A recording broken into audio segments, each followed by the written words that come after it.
Don't you just enjoy that first sip of coffee in the morning? The first sip in coffee is the second is not as good.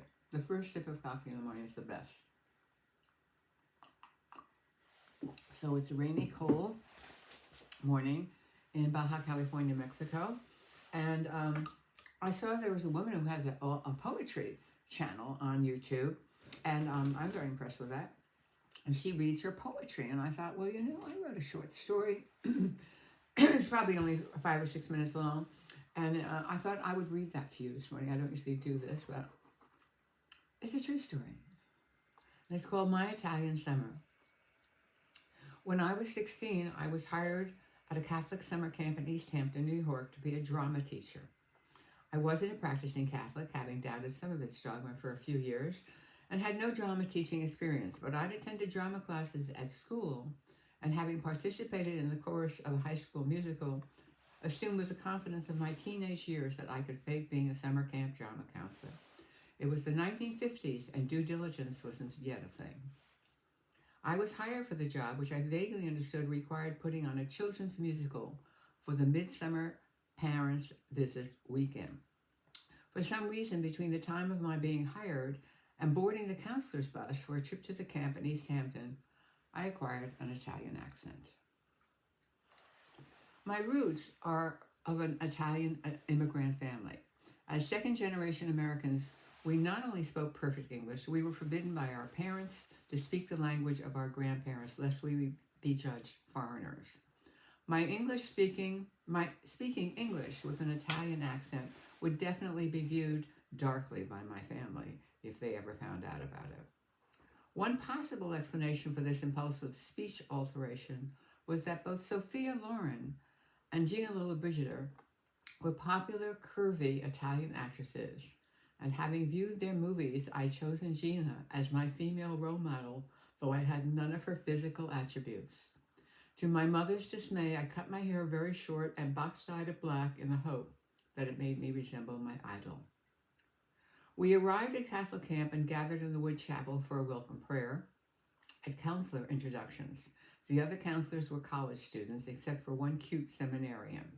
I was the youngest, about to enter my junior year of high school, which I didn't mention when I introduced myself with my new Italian accent.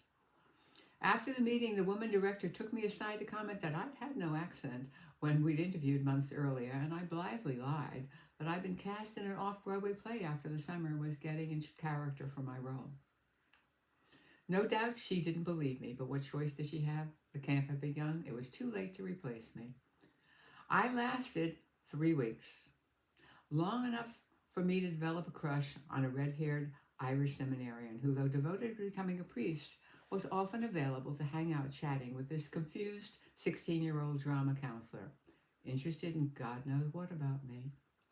When he gave me his final rejection, I quit, giving the director the excuse that my grandmother was ill and I had to leave.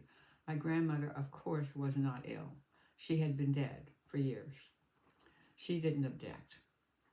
The flirtatious seminarian drove me to a boarding house in East Hampton where I paid for a room out of my camp salary. The boarding house owner was a large, heavy-set, amiable woman, and breakfast was included.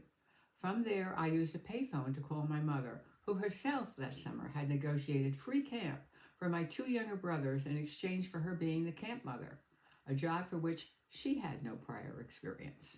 My stepfather was also there, but I never knew what he did. Nobody did. He was just there. As a side note, early in their marriage, my mother had bought him a small private school bus service using part of her divorce settlement from our father. But her second husband didn't possess the business talents of her first husband, who together with my mother's skills had built a successful trucking company. My stepfather was an easygoing man who between bus routes hung out at the parking garage, played cards, smoking, drinking, and gambling with others. This was the source of my mother and stepfather's many arguments. We'd moved to Riverdale, a new 1950s community for the middle class being developed on the hills northwest of New York City, near the mansions of Fieldstone. Before the bulldozers arrived, Riverdale trees and grassy slopes were where my younger brothers and I escaped when our mother was shouting at our stepfather for being an idiot, usually because he'd lost a bet and that meant she'd have to call her ex-husband for an advance of child support to pay a bill or rent. My brothers would race ahead down the hill toward the railroad tracks to count the number of cars as they passed. They had strict orders never to cross the tracks. I would amble along, dreaming of how perfect my life would be when I was free of the burden of younger brothers and had my own apartment in the city. But one day, as I roused myself from a fantasy to check on my siblings, they were gone, disappeared. Before me, I viewed a silent electric train hurtling by. I began running, heart gripped in terror and chilled. In my mind, I pictured my brothers' bodies carved to pieces on the tracks. How would I tell my mother they were dead? As the last of the trains passed, I screamed. I saw my two brothers in one piece on the side of the tracks, their facial expressions frightened and sheepish. I'd never loved the sight of their stinking little faces more. That afternoon, I learned what responsibility meant. The bus stop in East Hampton was located at the road out of town, and from there I caught a bus that took me to the Port Authority for another bus for the long haul to Massachusetts, where my stepfather was waiting for me in an old 30-seat camp bus. Ciao, buona giornata, I said to him. Giornata. He rolled his eyes and pointed his thumb to the rear of the empty bus, indicating I should take a seat. He wasn't the talkative type, but he was generous with us, often giving us loose change from his pockets, and never scolded, because our mother had made clear from the start that he wasn't our father. As the bus drove onto the campgrounds, a woman standing in front of the bunkhouse waved to us. At first glance, I didn't recognize my own mother, the camp's mother.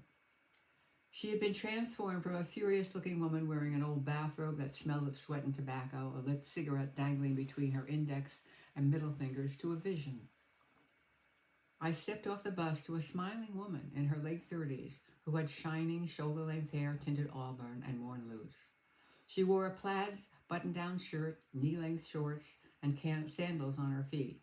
As my mother embraced me, the aroma of fresh flowers surrounded us.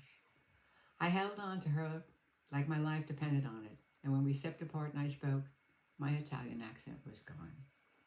It was the best summer of my young life. So if you like that and would like to see other of my stories, please, amble on over to my WordPress page, which is below in the comments.